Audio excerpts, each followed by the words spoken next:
الله أكبر الله أكبر.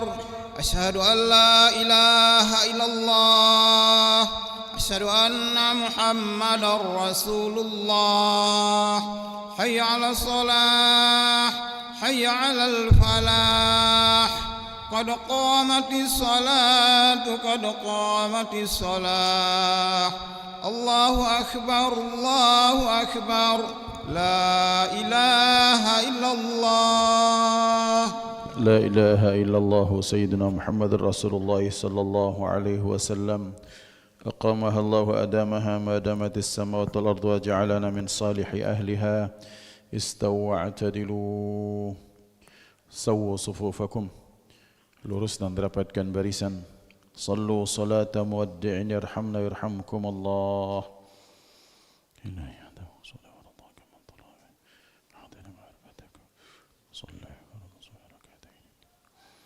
الله أكبر.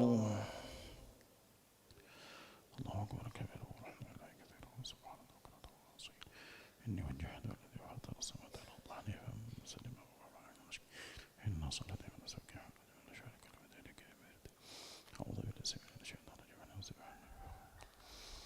بسم الله الرحمن الرحيم. الحمد لله رب العالمين الرحمن الرحيم مالك يوم الدين إياك نعبد وإياك نستعين اهدنا الصراط المستقيم صراط الذين أنعمت عليهم غير المغضوب عليهم ولا الضالين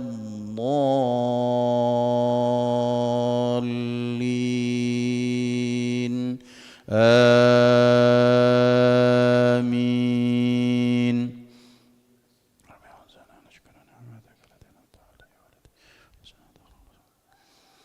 بسم الله الرحمن الرحيم.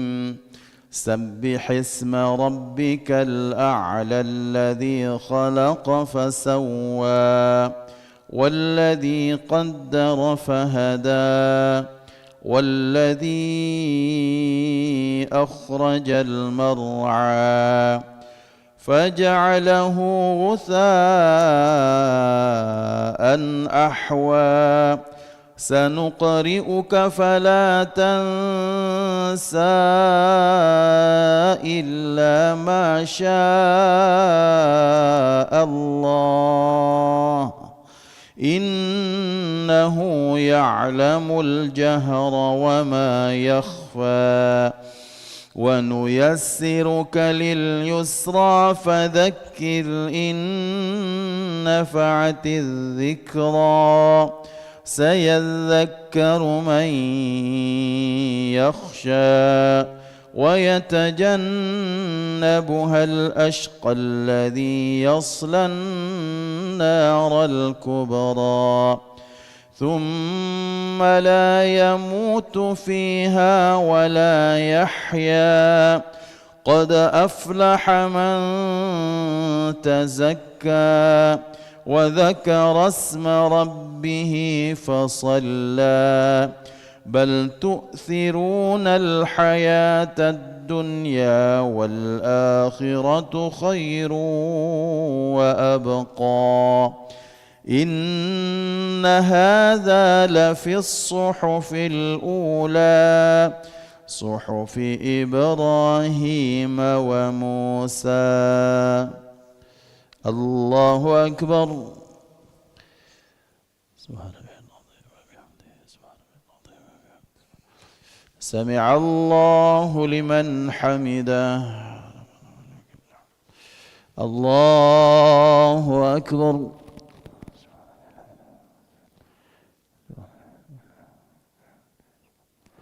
الله أكبر.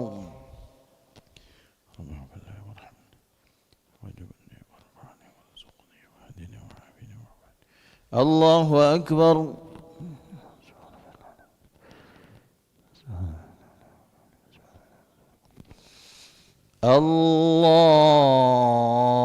الله أكبر. بسم الله الرحمن الرحيم. الحمد لله رب العالمين الرحمن الرحيم مالك يوم الدين إياك نعبد وإياك نستعين اهدنا الصراط المستقيم صراط الذين أنعمت عليهم غير المغضوب عليهم ولا الضالين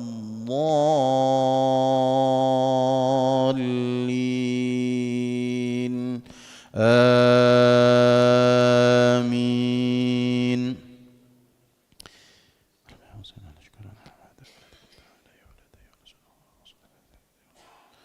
بسم الله الرحمن الرحيم. إنا أعطيناك الكوثر فصل لربك وانحر إن شانئك هو الأبتر. الله أكبر.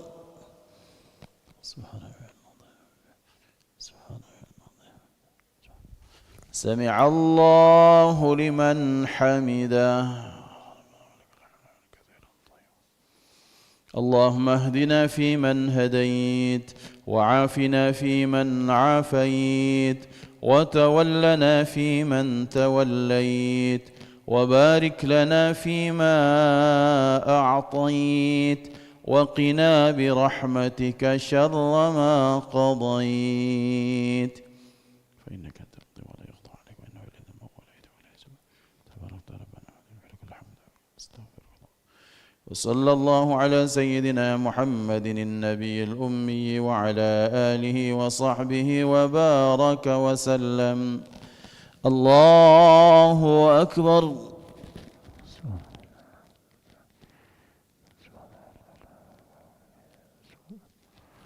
الله أكبر.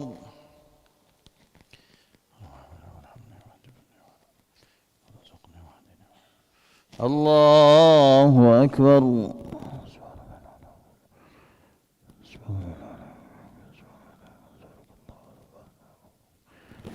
الله أكبر.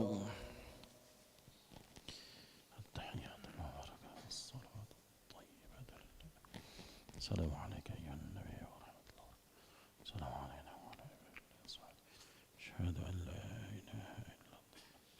أشهد أن محمدا رسول الله.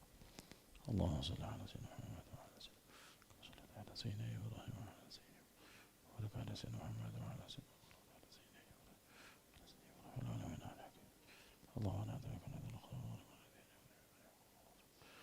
السلام عليكم ورحمة الله. السلام عليكم ورحمة الله. أشهد أن لا إله إلا الله أشهد أن لا إله إلا الله أشهد أن لا إله إلا الله أستغفر الله العظيم الذي لا إله إلا هو الحي القيوم وأتوب إليه. أستغفر الله العظيم الذي لا إله إلا هو الحي القيوم وأتوب إليه. أستغفر الله العظيم الذي لا إله إلا هو الحي القيوم وأتوب إليه. لا إله إلا الله وحده لا شريك له له الملك وله الحمد يحيي ويميت وهو على كل شيء قدير. لا إله إلا الله وحده لا شريك له له الملك وله الحمد يحيي ويميت وهو على كل شيء قدير. لا إله إلا الله وحده لا شريك له له الملك وله الحمد يحيي ويميت وهو على كل شيء قدير لا إله إلا الله وحده لا شريك له له الملك وله الحمد يحيي ويميت وهو على كل شيء قدير لا إله إلا الله وحده لا شريك له له الملك وله الحمد يحيي ويميت وهو على كل شيء قدير لا إله إلا الله وحده لا شريك له له الملك وله الحمد يحيي ويميت وهو على كل شيء قدير لا إله إلا الله وحده لا شريك له له الملك وله الحمد يحيي ويميت وهو على كل شيء قدير لا إله إلا الله وحده لا شريك له له الملك وله الحمد يحيي ويميت وهو على كل شيء قدير لا إله إلا الله وحده لا شريك له له الملك وله الحمد يحيي ويميت وهو على كل شيء قدير لا إله إلا الله وحده لا شريك له له الملك وله الحمد يحيي ويميت وهو على كل شيء قدير وإليه النشور اللهم أجرنا من النار اللهم أجرنا من النار اللهم أجرنا من النار اللهم أجرنا من النار اللهم أجرنا من النار اللهم أجرنا من النار اللهم أجرنا من النار السالمين اللهم أنت السلام ومنك السلام وإليك يعود السلام فحينا ربنا بالسلام وادخلنا الجنة دار السلام تباركت ربنا وتعاليت يا ذا الجلال والإكرام أعوذ بالله من الشيطان الرجيم بسم الله الرحمن الرحيم الحمد لله رب العالمين الرحمن الرحيم مالك يوم الدين إياك نعبد وإياك نستعين اهدنا الصراط المستقيم صراط الذين أنعمت عليهم غير المغضوب عليهم ولا الضالين آمين وإلهكم إله واحد لا إله إلا هو الرحمن الرحيم الله لا إله إلا هو الحي القيوم لا تأخذه سنة ولا نوم له ما في السماوات وما في الأرض من ذا الذي يشفع عنده إلا بإذنه يعلم ما بين أيديهم وما خلفهم ولا يحيطون بشيء من علمه إلا بما شاء وسع كرسيه السماوات والأرض ولا يؤوده حفظهما وهو العلي العظيم لله ما في السماوات وما في الأرض وإن تبدوا ما في أنفسكم أو تخفوه يحاسبكم به الله فيغفر لمن يشاء ويعذب من يشاء والله على كل شيء قدير آمن الرسول بما أنزل إليه من ربه والمؤمنون كل آمن بالله وملائكته وكتبه ورسله لا نفرق بين أحد من رسله وقالوا سمعنا وأطعنا غفرانك ربنا وإليك المصير لا يكلف الله نفسا إلا وسعها لها ما كسبت وعليها ما اكتسبت ربنا لا تؤاخذنا إن نسينا أو أخطأنا ربنا ولا تحمل علينا إصرا كما حملته على الذين من قبلنا ربنا ولا تحملنا ما لا طاقة لنا به واعف عنا واغفر لنا وارحمنا أنت مولانا فانصرنا على القوم الكافرين إلهي أنت مولانا سبحان الله سبحان الله سبحان الله سبحان الله سبحان الله سبحان الله سبحان الله سبحان الله سبحان الله سبحان الله سبحان الله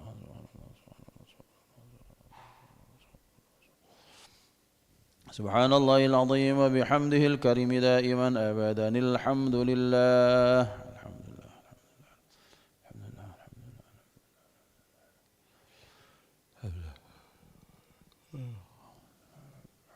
لله الحمد لله الحمد لله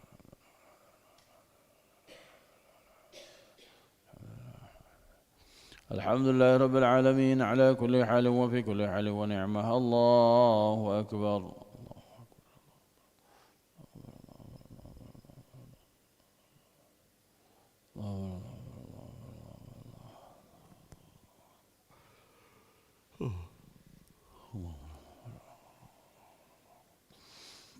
الله أكبر كبيرا والحمد لله كثيرا وسبحان الله بكرة وأصيلا. لا إله إلا الله وحده لا شريك له، له الملك وله الحمد يحيي ويميت وهو على كل شيء قدير. ولا حول ولا قوة إلا بالله العلي العظيم. استغفر الله العظيم. أعوذ بالله من الشيطان الرجيم. بسم الله الرحمن الرحيم. الحمد لله رب العالمين حمدا يوافي نعمه ويكافئ مزيده. يا ربنا لك الحمد كما ينبغي لجلال وجهك الكريم وعظيم سلطانك. سبحانك لا نحصي ثناء عليك كما أثنيت على نفسك، فلك الحمد حتى ترضى. اللهم صل وسلم على سيدنا محمد صلاة تنجينا بها من جميع الأهوال والآفات وتقضي لنا بها جميع الحاجات وتطهرنا بها من جميع السيئات وترفعنا بها عندك على الدرجات وتبلغنا بأقصى الغايات من جميع الخيرات في الحياة وبعد الممات. اللهم إنا نسألك رضاك والجنة ونعوذ بك من سخطك والنار. اللهم إنا نسألك الهدى والتقى والعفاف والغنى.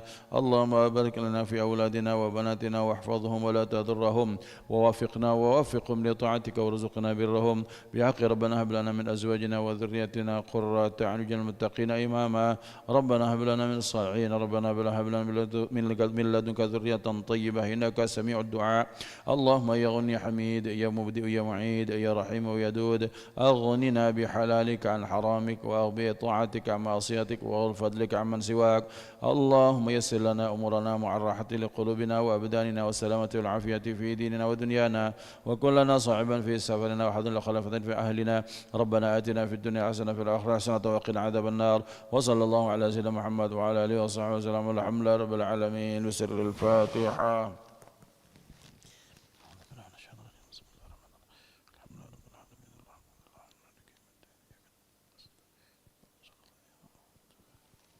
آمين يا الله. دعواهم فيها سبحانك اللهم وتحياتهم فيها سلام، وآخر دعواهم أن الحمد لله رب العالمين. تقبل الله منكم منا ومنكم. تقبل يا كريم.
بسم الله الرحمن الرحيم. السلام عليكم ورحمة الله وبركاته. إن الحمد لله نحمده ونستعينه ونستهديه ونستغفره ونعوذ به من شرور أنفسنا وسيئات أعمالنا. من يهده الله فلا مضل له ومن يضلل فلا هادي له. أشهد أن لا إله إلا الله وحده لا شريك له وأشهد أن سيدنا ونبينا محمدا عبده ورسوله من لا نبي بعده. اللهم صل وسلم على سيدنا محمد مفتاح باب رحمة الله عدد ما في علم الله صلاة وسلاما دائمين بدوام ملك الله وعلى آله وصحبه. اللهم رب اشرح لي صدري ويسر لي أمري واحلل عقدة من لساني يفقه قولي. سبحانك لا علم لنا إلا ما علمتنا إنك أنت العليم الحكيم. اللهم ارزقنا فهم النبيين وحفظ المرسلين وإلهام الملائكة المقربين. اللهم أغننا بالعلم وزينا بالحلم وأكرمنا بالتقوى وجملنا بالعافية. لا حول ولا قوة إلا بالله العلي العظيم والحمد لله رب العالمين. نوينا التعلم والتعليم والتذكر والتذكير والنفع والانتفاع والإفادة والاستفادة والحث على التمسك بكتاب الله تعالى وسنة رسوله والدعاء إلى الهدى والدلالة على الخير ابتغاء وجه الله ومرضاته وقربه وثوابه سبحانه وتعالى. الفاتحة إلى حضرة النبي المصطفى محمد صلى الله عليه وسلم وأزواجه وذريته وآل بيته ولما شيخنا وأساتذتنا معلمين ووالدينا وخصوصا لمؤلف هذا الكتاب الإمام جليل السيوطي وإلى سيد الشيخ نووي بن عمر بن النووي البنتاني بأن الله سبحانه وتعالى يعلي درجات في الجنة ويكثر مثوباتهم ويضاع حسناتهم ويحفظنا بجاههم وينفعنا بهم ويعيد على بركاتهم وأسرارهم وأنوارهم وعلومهم ونفعاتهم في الدين والآخرة بسر الفاتحة. أعوذ بالله من الشيطان الرجيم. بسم الله الرحمن الرحيم. الحمد لله رب العالمين الرحمن الرحيم مالك يوم الدين. إياك نعبد وإياك نستعين اهدنا الصراط المستقيم صراط الذين أنعمت عليهم غير المغضوب عليهم ولا الضالين آمين. Hadratul muhtaramin yang saya ta'zimi, saya hormati, saya cintai karena Allah, Ketua DKM Dewan Kemakmuran Masjid Baitur Rahman Bangraya Bapak Kiai Haji Profesor Dr. Najib Asmani, kemudian beserta pengurus, bapak-bapak imam masjid, para guru, para ustadz yang dimuliakan Allah, para sepuh, para bini sepuh yang saya ta'zimi, saya cintai, para jamaah yang kita sama-sama mengharap ridha Allah, yang kita saling cinta menyayangi karena Allah. Ikhwatal iman dimanapun bisa mengakses pengajian kita, bersyukur kehadirat Allah subhanahu wa ta'ala. Allah subhanahu wa ta'ala pertemukan kita dalam ketaatan, dalam kebaikan, dalam kecintaan karenanya.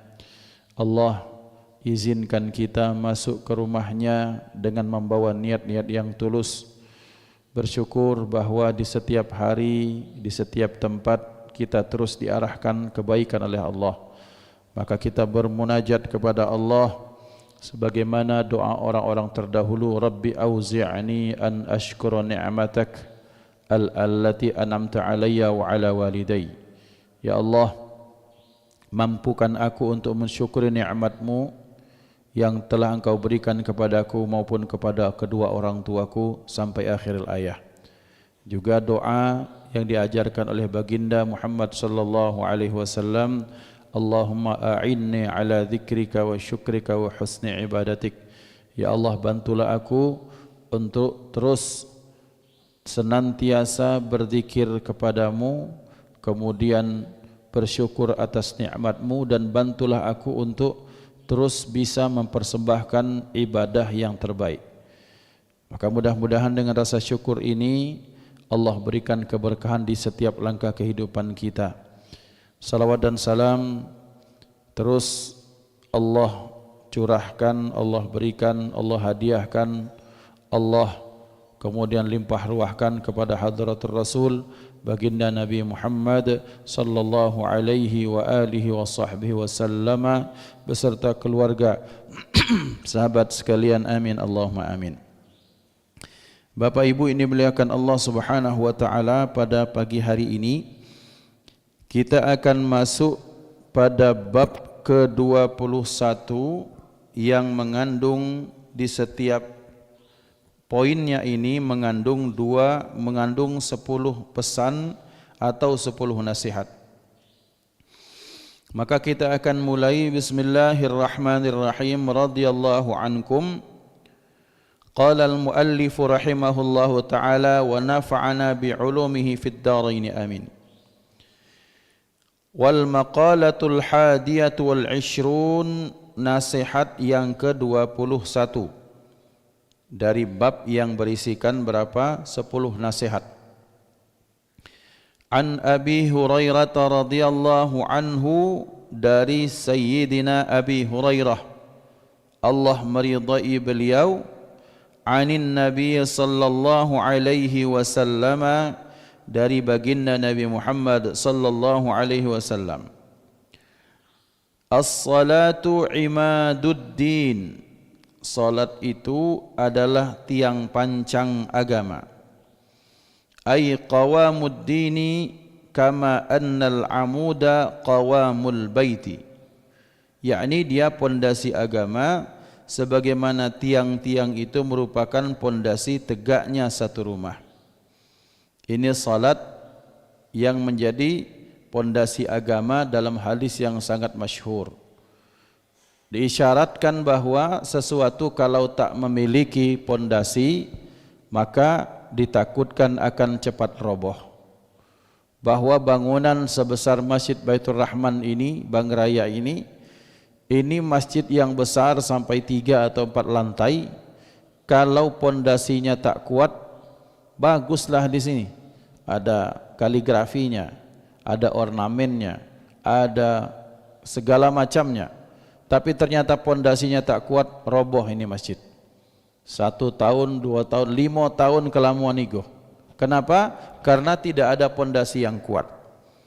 Maka pondasi keislaman seseorang itu ada pada salatnya. Sebagaimana sabda Rasulullah sallallahu alaihi wasallam, perjanjian antara kita dengan orang-orang kafir itu adalah salat. Maka barang siapa yang meninggalkan salat, faqad kafar, maka sungguh telah kufur. Tetapi tugas kita bukan untuk mensyarah hadis ini kemudian kita mengambil kesimpulan. Tugas kita yang paling penting, paling pokok apa? Kita mencari penjelasan ulama yang berkaitan dengan hadis ini. Sering kita sampaikan, sering kita bahas, jangan ojo keminter, jangan macak-macak, jangan cak-pacak nian, bahwa terhadap hal-hal yang sifatnya duniawi semata-mata kita akan mempunyai standar. Bapak-bapak yang heran tuh begini, ada ustadz, ada kiai, ada tokoh agama bicara tentang kesehatan, cak sok-sok kerennian. Tapi kalau ada misalnya ada sarjana teknik, kemudian ada ini, ada itu, orang umum bicara tentang agama, dibilang apa? Bapak itu keren, bapak itu hebat. Kita ini tidak adil kadang. Seperti yang saya sampaikan tadi, orang yang berkecimpung di agama bicara tentang kesehatan, dibilang ente harus profesional, harus dokter yang bicara, baik kita terima. Tapi ketika bicara agama, orang-orang umum tuh dengan bebas terus dibilang ustadz ini keren. Kita tak masalahkan dia sarjana teknik, tidak. Yang kita masalahkan adalah apakah dia belajar agama dari kecil sampai runut, dari runut sampai ke atas. Belajar fikih paling dasar, usul fikih segala macam. Kalau hanya baru belajar agama, belajar hadis, belajar Quran, itu pun terjemah, tak belajar nahwu sorob, tak belajar kaidah-kaidah usul-usuliyah, terus bicara tentang agama, sayangnya sama sebagian orang dibilang ini orang keren. Hati-hati ya. Fitnah akhir zaman ini seperti ini. Maka tugas kita tentang ada hadis, barang siapa yang dia itu kemudian meninggalkan salat, faqad kafar, sungguh dia telah kafir. Secara zahir hadis seperti itu. Apalagi kalau dia baca terjemah, diambil kesimpulan sendiri, musibah. Nanti yang seperti ini karena mungkin jabatannya di perusahaannya bos, atau di tengah masyarakat dia punya status sosial, dia sudah punya kesimpulan orang meninggalkan salat kafir tanpa penjelasan yang mendetail ya. Kemudian dia karena pendapatnya sering dijadikan rujukan, diberikan nasihat segala macam, ditanyalah dia, Pak, bagaimana tentang hadis orang meninggalkan salat? Oh, orang meninggalkan salat kafir, titik. Ini bahaya. Ini dalam bahasa hadis, beliau sallallahu alaihi wasallam menyatakan kelak akan datang akhir zaman orang yang begini ini, pemahaman agamanya dangkal tapi dia memberikan fatwa, dijadikan pimpinan, jadikan rujukan. Ketika dia berpendapat, dimintai pendapat, dhallu wa adhallu, dia sesat lagi membuat orang lain sesat. Dalam bahasanya sesat lagi menyesatkan. Bahaya. Maka hadis tentang salat, maka bacalah tentang bagaimana para ulama ahli hadis dalam mentafsirkan hadis ini. Maka ketika ditanya bagaimana orang yang meninggalkan salat, para ulama itu menjelaskan, yang meninggalkan salat itu kan ada dua minimal. Ada orang yang malas, ada orang yang memang tak mau. Ada orang yang ketika dia malas, kenapa kamu tak salat? Apakah kamu tak tahukah bahwa salat ini wajib? Saya tahu salat ini wajib, tapi saya ini malas, imannya lagi lemah, lagi mungkin berkubang maksiat, tak salah cari teman, sehingga dia malas untuk melakukan salat. Tapi kamu tahu salat kan wajib? Tahu Ustaz, tapi manulah rasanya. Nah, ini namanya orang fasik. Dia berdosa besar tapi tak keluar daripada Islam. Ketika ditanya, Pak, kenapa anda tak sholat? Ya, ngapain sholat? Loh, kenapa? Sholat itu enggak wajib. Nah, ketika dia tak sholat dan menyatakan bahwa sholat tidak wajib, ini baru orang murtad atau kafir. Hati-hati. Bahayanya adalah ketika kita menghukumkan orang yang rata-rata banyak yang malas, terus karena kita minta pendapat kepada fulan bin fulan tadi, dia bilang bahwa orang ini sudah kafir, maka semuanya dihukumkan kafir. Karena kenapa? Di dusun itu, di kampung itu, di RT itu, orang muslimnya ada 1000. Yang mau sholatnya entah di masjid entah di rumah itu ada orang 200. Sisa 800 dia kafirkan semua. Ini bahayanya berfatwa tanpa ilmu. Ini bahayanya belajar tanpa guru. Ini bab ini sering oleh guru-guru kita terus ditekankan, disampaikan. Supaya apa? Supaya ada berkeadilan dalam asas ilmiah. Jadi disampaikan itu tadi, ente punya syahadah apa? Kamu punya apa? Punya lisensi apa? Mana kertasnya? Mana kemudian sertifikatnya? Ditanya tentang masak, tentang chef.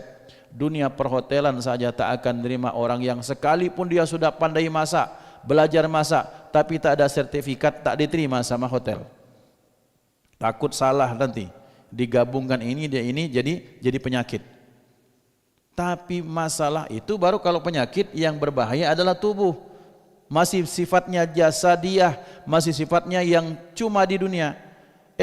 Ternyata bab-bab tentang akhirat, tentang hati, tentang jiwa, tentang pikiran, kemudian sembarangan saja diterima. Nah, ini hati-hati ya ikhwan. Ustadz ini takutkah lapaknya diambil oleh orang-orang umum? Tidak. Wallahil azim tidak. Malah kita senang kalau semakin banyak ulama, semakin banyak ustadz, berarti semakin tugas dakwah ini semakin ringan, Pak. Karena kenapa? Di Palembang ini ratusan ribuan masjid, kekurangan ustadz. Tiap rumah perumahan minimal itu bikin musola. Sementara ada berapa ratus perumahan di Palembang ini, Pak. Belum di luar-luar. Dan semua itu butuh imam, butuh ustadz, butuh orang mencerahkan. Maka saya teringat dulu ada seorang yang datang ketika tahun 2003, guru kami Kiai Haji Mudrik Qari waktu itu sebagai ketua Forum Pesantren Sumatera Selatan 2003 berangkat ke Mesir, studi banding. Dan sekretaris beliau itu Fulan bin Fulan, itu saya namanya mungkin Insinyur Faisal atau apa saya lupa. Kata beliau begini, belajarlah baik-baik adik-adikku. Kelak kalau kamu datang, kami bikinkan pesantren. Kamu jumlahnya ada 4 atau 500 orang, di sana ribuan masyarakat nunggu kalian. Bahasanya seperti itu.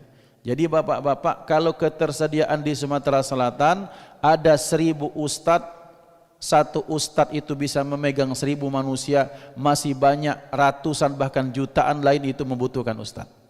Jadi kita malah senang kalau banyak ustadz, banyak guru. Tapi minimal mbok yao itu ada standarisasi. Nah itu, maka sebenarnya walau kontroversial atau mengandung kontroversi, dulu salah satu menteri itu ketika dia yang menjadi khotib harus ada standarisasi. Saya sangat setuju, harus ada standarisasi. Supaya apa? Supaya yang disampaikan itu satu, tidak mengandung nilai perpecahan, tidak mengandung nilai terorisme, tidak menyalah-nyalahkan umat, kan enak. Cuma lebih banyak yang tidak setujunya, akhirnya tak jadi.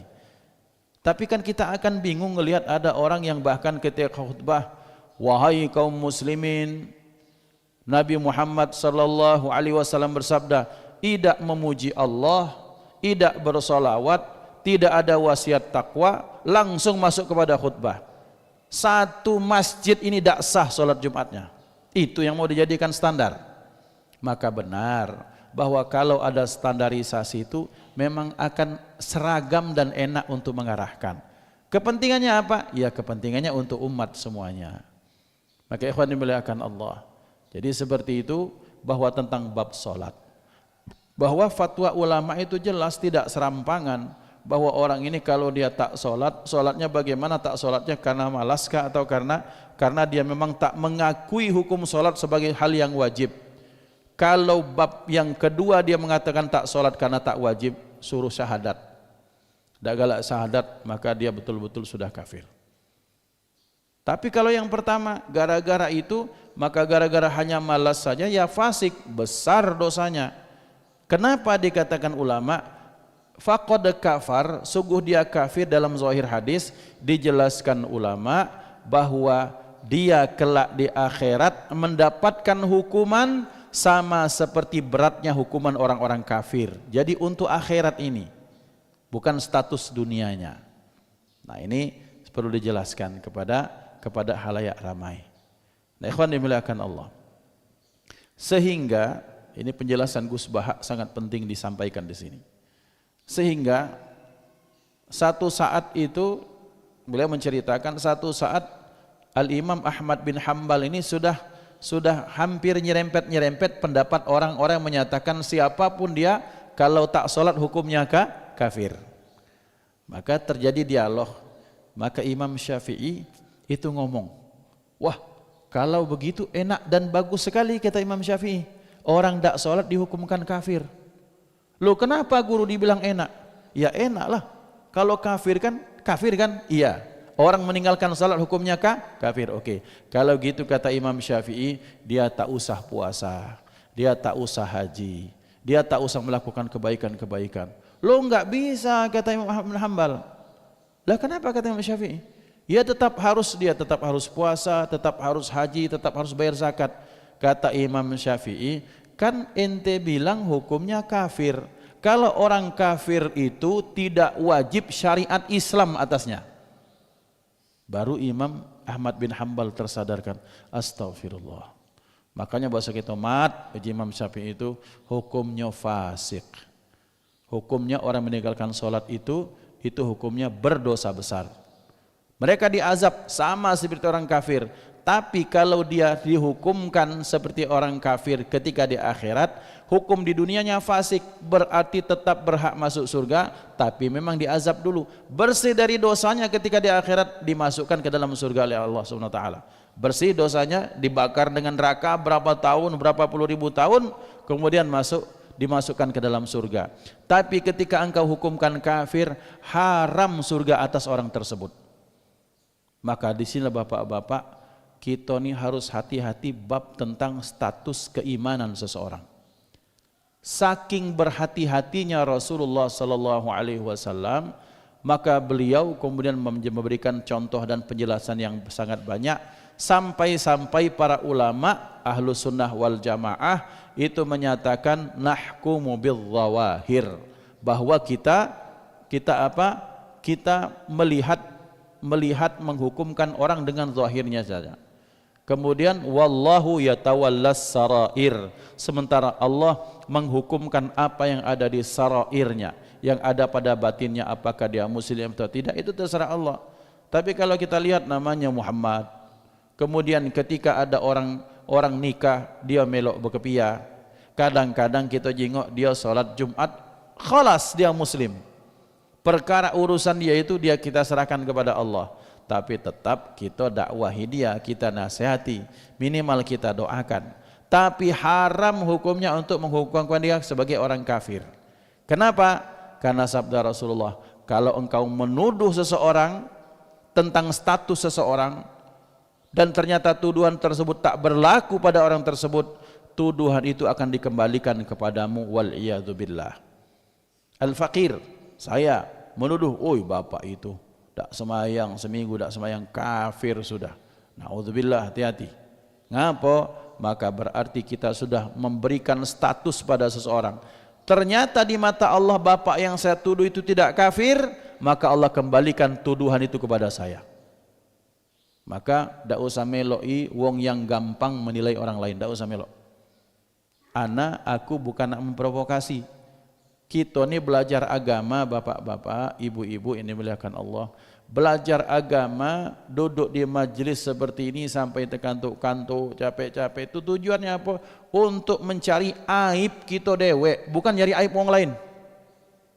Saya ulangi, tujuan kita belajar agama untuk mencari aib kita masing-masing, bukan mencari aib orang lain. Maka kalau ada orang yang melok pengajian, pintar nih cari aib orang lain, tinggal ke pengajian itu. Kita nih supaya mano hati ini bersih, bisa husnudzon pada orang lain, bisa kemudian bersikap baik kepada sesama. Lah kalau semakin banyak hafal hadis, hafal ini, tapi ternyata kita semakin buruk menilai orang lain, wah ini ada masalah di situ. Maka ini tentang as-salatu imaduddin. Maka sabda beliau sallallahu alaihi wasallam, di samping salat itu sebagai pondasi agama, maka beliau menyatakan ada 10 hal yang didapatkan dari salat. Yang pertama zainul wajhi. Yang pertama indah parasnya, elok rupawan. Masya Allah. Ikhwan yang dimuliakan Allah, di mana letak elok dan rupawannya misalnya? Kalau kita melihat ada orang-orang yang mungkin kulitnya hitam legam, hidungnya tak semanjung hidung kita misalnya, itu penglihatan kita. Kita ini kan menghukumkan sesuatu yang kita tidak punya pilihan di situ. Naifnya manusia itu di situ. Kita ini menghukumkan orang, kamu nih jelek. Sementara dia pun tidak punya pilihan untuk membentuk wajahnya sendiri. Itu kan lucu. Aku nih belagak, putih, mata biru, hidung mancung, idaman setiap laki-laki lah, itu ada pada saya mukanya. Ada orang tak sesuai, kemudian kau ini awak jahat, laku andam bahasa di dusun. Hidung pesek misalnya, begitu segala macam. Ente itu kalau mau ngejek, ejeklah sesuatu yang kamu punya pilihan di situ. Dia tak punya pilihan dengan wajah seperti itu, kamu pun tak punya pilihan, terus kamu ngejek dia yang tak punya pilihan, dan kamu muji kamu yang tak punya pilihan, itu lucu. Maka apa makna orang mendapatkan zainul wajhi? Setiap muka paras manusia itu elok semua. Itu satu. Tetapi eloknya itu kadang-kadang penilaian kita lihat dengan simetrisnya, dengan ininya, dengan itunya. Tapi bagi pandangan orang Islam, yang kita lihat pandangan Allah, juga pandangan para malaikat. Maka ikhwan dimuliakan Allah, orang itu kalau sudah melihat dengan hatinya, maka dia akan lihat orang tersebut, Masya Allah, wajahnya teduh. Barokah apa? Barokah sholat. Ada orang yang parasnya rupawan dalam pandangan manusia banyak, tapi kok ada yang asing di muka orang. Apa? Kok kayak kering gitu. Kayak ada sesuatu yang apa? Iyalah, gimana nggak pernah kena wudhu.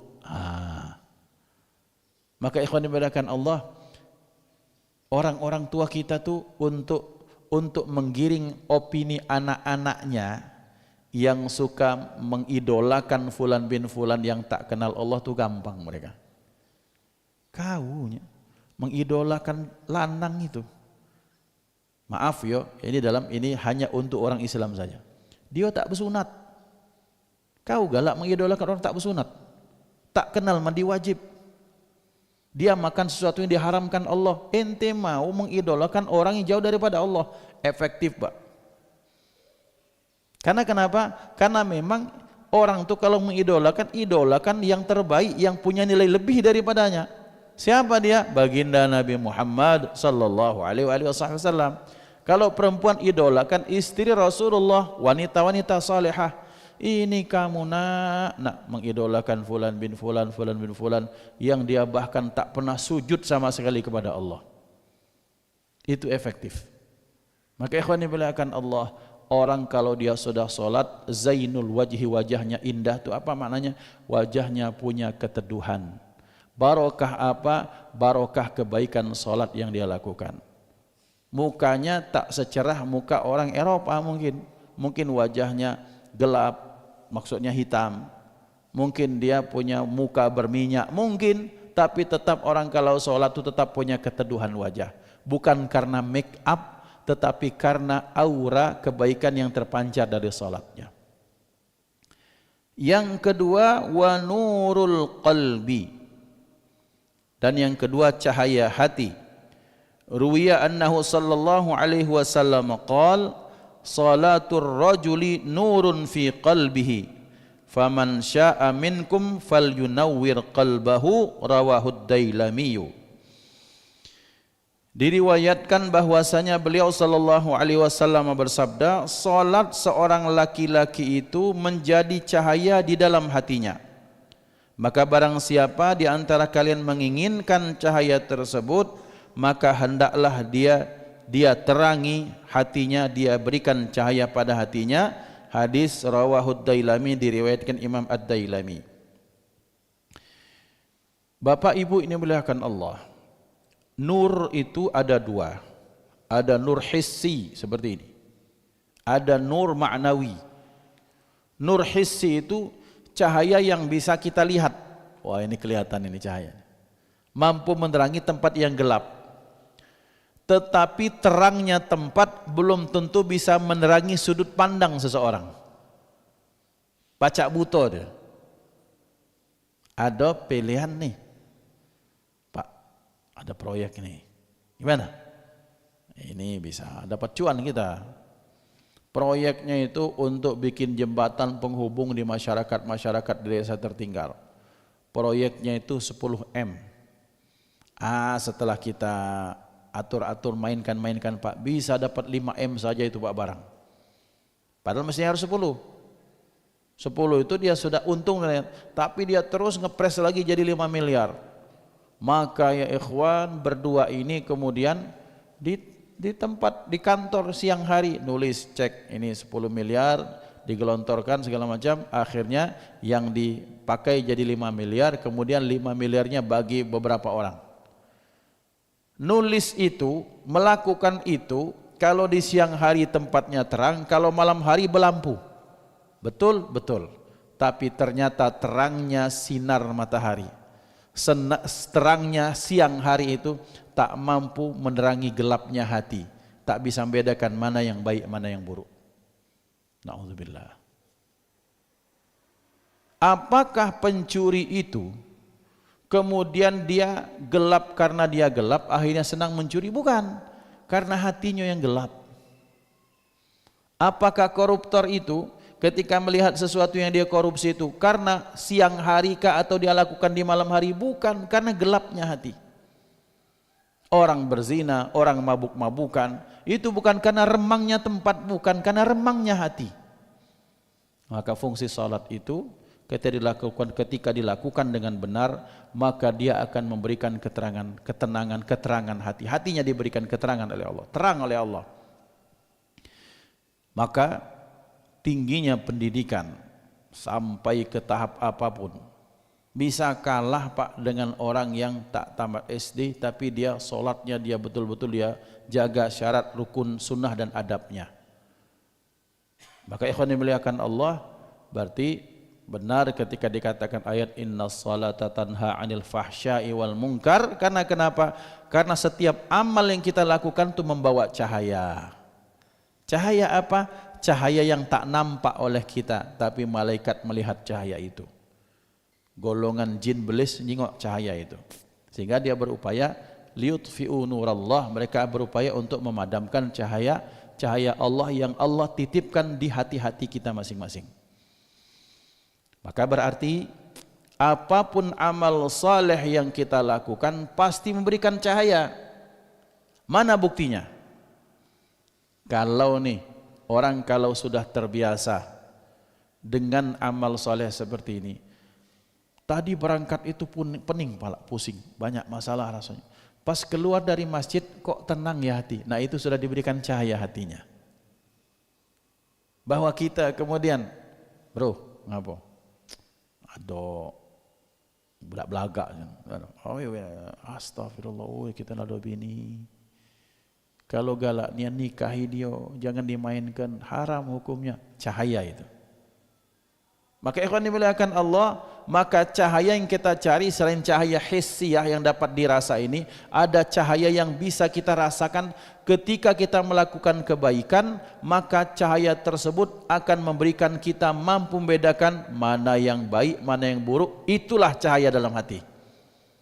Maka orang-orang yang salat, maka Allah berikan nurul qalbi, cahaya pada hatinya.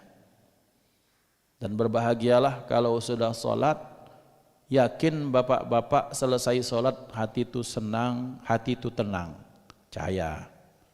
Itu bukti bahwa diberikan cahaya. Kemudian nanti diajak ada atau Pak, ini Pak, ini diajak Tino tidak jelas misalnya. Astagfirullahaladzim.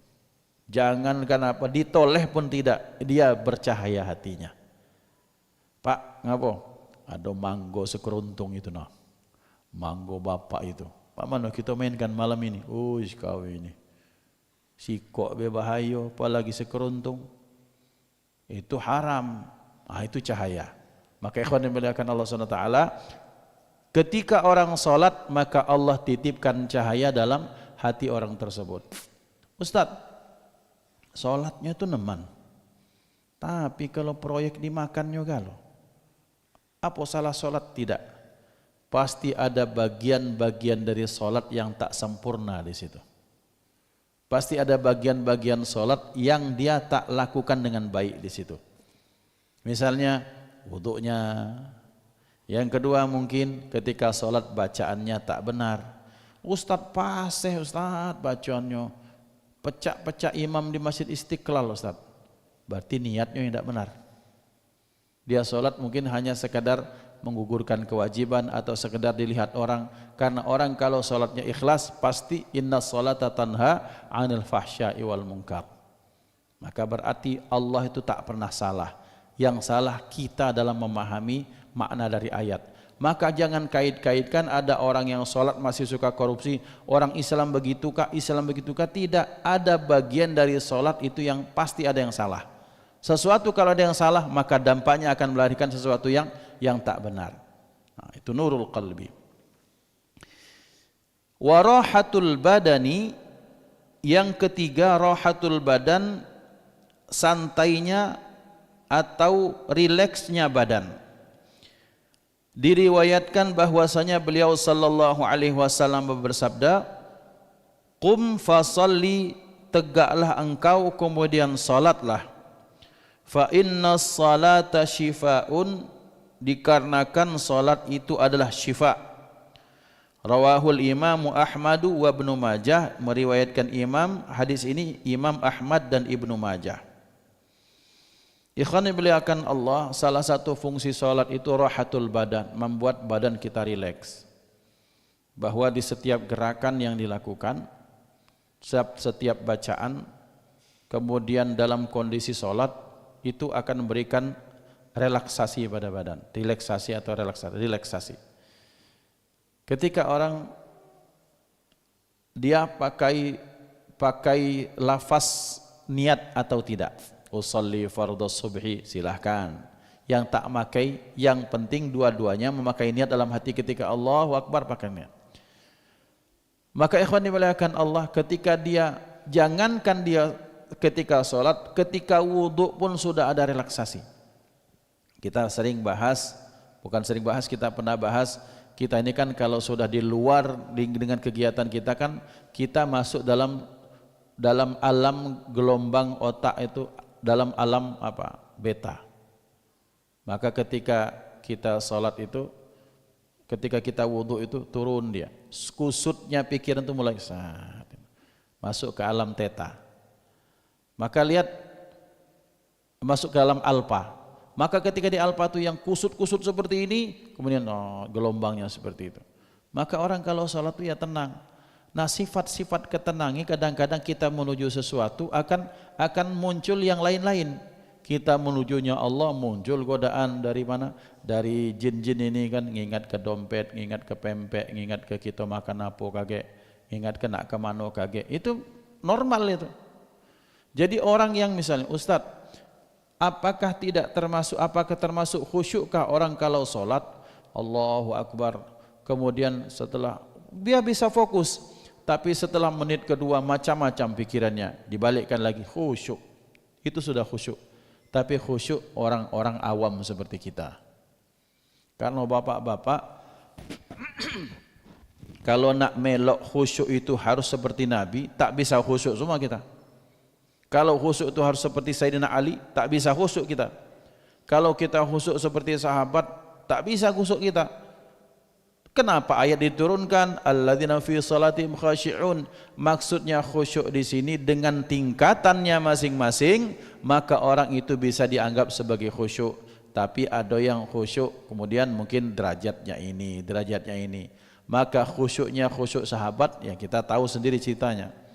Ada sahabat yang kalau dia sholat, orang itu kalau sudah sholat dikatakan ulama khusyuknya orang-orang terdahulu itu bahkan dia lupa siapa kanan kiri. Ketika ditanya tadi samping kanan kau siapa? Tidak tahu, aku lupa. Karena sudah tidak ngurusi kanan kiri lagi, yang diurusinya adalah Allah SWT. Dia mikirnya Allah. Bahkan sampai kepada tahap riwayat yang kita sering diceritakan, saking khusyuknya ada fulan bin fulan, kemudian ketika dipanah ingin dicabut panahnya, sebentar saya mau sholat 2 rakaat dicabut panahnya, baru dia setelah selesai sholat baru tersadar. Itu bukan tidak sakit-sakit, tapi karena fokusnya khusyuknya kehadirat Allah, maka apapun dirasakan itu teralihkan. Jadi kalau kita ini jangan kecil hati, Ustaz setiap sholat tidak pernah aku khusyuk. Khusyuk ya ikhwan, kita ini khusyuk, tapi sesuai dengan maqam dan levelnya masing-masing. Allah itu maha pemurah, Allah itu maha sayang. Tapi kalau bapak-bapak sholat 2 rakaat Allahu Akbar, ketika sholat mudah-mudahan minimal sekali atau 2 kali dianugerahi seperti ini, sholat hati tenang, tiba-tiba netes banyu mata tanpa terasa, itu khusyuknya yang niat orang-orang terdahulu. Tidak harus baca ayat tentang azab, tidak, tapi merasakan sesuatu yang ketika sholat itu ya enggak tahu, tiba-tiba mata mengalir air mata itu, maka kemudian rasa tenang, rasa mungkin sudah tidak ada suara kanan kiri. Nah itulah khusyuknya khusyuk. Tapi apakah kita enggak khusyuk? Khusyuk Pak, sesuai dengan makomnya masing-masing. Maka ketika sholat akan mendapatkan rohatul badan, rileks badannya. Kenapa? Ketika sholat itu minimal fikirannya itu sudah tenang. Jangankan untuk itu, ketika diawali dari wudhu saja kita sudah tenang. Makanya kata ulama, Rasulullah SAW itu melarang untuk apa? Kalau kamu wudhu, ada orang lain wudhu, jangan diajak ngobrol. Karena wudhu bagian daripada sholat. Nabi Pak, saking mau khusyuknya wudhu, ada sahabat yang mengucapkan salam, Rasulullah tak jawab salam itu. Jadi jawaban salam itu ditunda, itu satu. Yang kedua, makruh hukumnya kita mengucapkan salam kepada orang yang sedang di kamar mandi atau orang sedang wudhu. Tidak usah ajak ngomong dulu. Ini sambil sambil itu bergesah dengan kawan sebelah. Maka jangan ngobrol, fokuslah dengan khusyuk. Bahwa bayangkan ya Allah, bayangkan panasnya hadi neraka jahanam. Berharap dengan berkah wudhu ini ya Allah, maka engkau padamkan api neraka. Ya Allah, ini muka jadi syafaat, mata, telinga, hidung, mulut, lidah ya Allah. Bagaimana ya Allah, mudah-mudahan jadi syafaat yang baik di hari kiamat kelak. Kita fikirkan itu. Maka itu bagus wudhunya. Ini sambil wudhu itu masih bergesah dengan kawan. Biasanya ketika sholat itu gampang sekali dikipas-kipasi sama setan. Karena kenapa? Dari wudhunya saja dia sudah tidak khusyuk, kira-kira seperti itu. Maka orang yang salat yang kedua, kenapa dapat rohatul badan? Karena gerakan-gerakan salat ini kan mewakili senam, itu luar biasa. Angkat tangan, kemudian ini, kemudian dia rukuknya sabda Rasulullah, kalau ada air ditaruh kira-kira tidak tumpah, maksudnya saking lurusnya. Artinya ada posisi tandon urat kambing, bahasa kita bukan tarik saraf-sarafnya itu, ketika tegak lagi maka dia menjadi rileks. Salat itu memberikan rileks, tapi jangan dibuat-buat. Harus. Kenapa? Ini Ustadz kalau narik ini urat ente ini salat apa nak senam? Maka kadang saya bingung, ada juga orang memaksa-maksakan tasonnu, jadinya membuat-buat ketika salat harus begini Ustadz. Jadi ketika gini itu kalau sujud itu kan ketarik Ustadz. Nah itulah muat-muat itu. Terlalu memaksakan solat harus seperti senam. Dan tidaknya jelasan ulama fikih itu yang kita lakukan. Mana yang dapatnya dari solat itu yang kita rasakan. Jangan dibuat-buat sujud misalnya harus ini sampai ini hampir membasuh kami terjerahap. Apa terjerahap? Sangki kepisah kaki dengan itu tuh posisi berapa derajat itu ya tidak seperti itulah. Dapat kebaikan dari solat berupa gerakan tubuh badan sehat, alhamdulillah. Tak dapat, bukan itu tujuan intinya. Tujuan kita adalah Allah Subhanahu wa taala ridhanya. Ustadz, demi hanya untuk mendapatkan Ustadz, orang kalau sujud itu cerdas. Kenapa? Karena suplai oksigen ke otak itu luar biasa. Maka sujudnya lama. Solat zuhur, sujud terakhirnya seperempat jam. Ente zolim. Wong di kantor, nak begawi. Oh, orang lagi transit, solat, di sini solat, mudah-mudahan baca selesai solat. Ini masuk ini terkacip ke lubang buayo. Allah kelamu imam tu solat, ngapo? Supaya suplai oksigen di otaknya itu maksimal. Ente zalim. Sabda Rasulullah sallallahu alaihi wasallam, apabila kamu mengimami satu kaum, maka sederhanakan solatmu. Artinya percepat, tidak usah cari surat-surat yang panjang.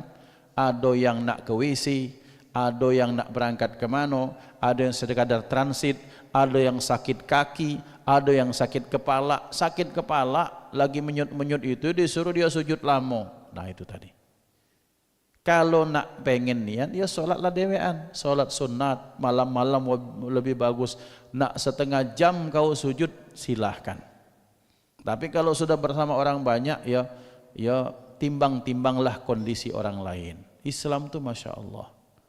Maka mendapatkan rohatul badan itu berarti tidak mesti kemudian solat itu dibuat seperti senam, tidak. Solat adalah gerakan untuk kita menuju ridha Allah Subhanahu wa taala. Maka kemudian yang kedua, sesungguhnya Rasulullah sallallahu alaihi wasallam itu berkata, innallaha, sesungguhnya Allah apabila menurunkan penyakit atau bala minas sama dari langit ala ahlil ardi kepada penduduk bumi, sarrafaha an ummaril masjidi, Allah akan alihkan itu dari orang-orang yang memakmurkan masjid. Dalam riwayat ketika diturunkan bala, riwayatnya itu kan kadang menyatakan itu hari Rabu terakhir di bulan Safar. Memang banyak riwayat terutama ulama-ulama yang Rabbani itu mengatakan seperti itu. Ikhwan dimuliakan Allah. Nanti kita bicara tentang ulama. Ini ada seorang ustazah cerita kepada istri saya. Guru istri saya itu bilang, "Ya Allah, orang ini kalau nyingoknya maghrib tuh mana tuh ngeri dia keluar."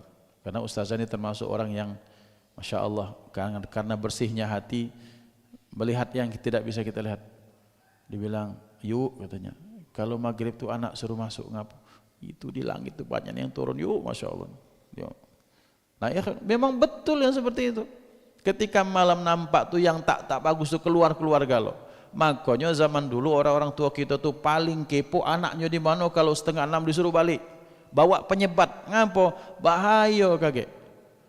Anakku tidak apa-apa, tidak dibenam ke belis, tidak dibenamkan, tapi perilakunya tetap akan kena dampak pengaruhnya. Maka disuruh masuk atau berangkat ke masjid, sudah dalam masjid, maksudnya seperti itu. Kenapa? Karena Allah Subhanahu wa taala ketika menurunkan satu bencana atau bala sesuatu yang tak bagus, maka Allah akan hilangkan itu. Allah akan jauhkan itu dari orang-orang yang suka memakmurkan masjid. Jadi orang-orang yang saleh itu menjadi penolak bala bagi alam sekitarnya. Masya Allah. Maka tak berlebihan kalau kita katakan orang-orang di sekitar sini dimanapun itu punya hutang dengan bapak dan ibu, hutang jasa. Maka Allah kalau tak melihat hamba-hamba yang sering sujud, sudah dihancurkan ini satu tempat yang banyak maksiat. Tapi ngelihat anak kecil yang masih bersih, orang-orang tua yang soleh, jamaah-jamaah yang Masya Allah sujud kepada Allah, Allah tak jadi turunkan itu. Maka maknanya adalah ternyata dampak buruk itu bisa diselesaikan, bisa dijauhkan dengan berkah salat. Maka pantas dalam satu kaifiyah amaliyah, orang kalau Rabu Kasan itu di ujung itu mereka ada salat khusus. Itu salat yang mau diamalkan tak diamalkan juga tak apa-apa. Tapi kalau ada yang mengamalkan salat untuk mencari ridha Allah, wabil khusus setelah itu doa untuk dihilangkan, dijauhkan bala, memang ini ada dasarnya. Hakadha ikhwatal iman dimuliakan Allah Subhanahu wa taala, barakah salat yang kita tetap berharap kepada Allah, berdoa dikuatkan kita salah satunya untuk mengerjakan salat, karena salat yang merupakan perkara yang paling penting untuk keselamatan akhirat kita masing-masing. Hadanallah wa iyyakum ajma'in. Usikum wa nafsi bitaqwallah. Mari kita tutup dengan sama-sama bermunajat, berdoa kepada Allah Subhanahu wa taala. أعوذ بالله من الشيطان الرجيم بسم الله الرحمن الرحيم الحمد لله رب العالمين اللهم صل وسلم وبارك وعظم وتكرم وتحنن على سيدنا محمد وعلى آله وأصحابه أجمعين اللهم اجعل جمعنا هذا جمعا مرحوما وتفرقنا من بعده تفرقا معصوما ولا تجعل فينا ولا منا ولا معنا شقيا ولا محطرودا ولا محروما اللهم اهدنا بهداك واجعلنا ممن يسارع في رضاك ولا تولنا وليا سواك ولا تجعلنا ممن خالف أمرك وعصاك وحسبنا الله ونعم الوكيل ربنا هب لنا من أزواجنا وذريتنا قرة أعين واجعلنا المتقين إماما ربنا هب لنا من الصالحين ربنا هب لنا من لدنك ذرية طيبة إنك سميع الدعاء ربنا آتنا في الدنيا حسنة وفي الآخرة حسنة وقنا عذاب النار وصلى الله على سيدنا محمد وعلى آله وصحبه وسلم والحمد لله رب العالمين تقبل الله منكم منا ومنكم تقبل يا كريم. Terima kasih dan maaf atas kesalahan. Kepada Allah kita mohon ampun. Assalamualaikum warahmatullahi wabarakatuh.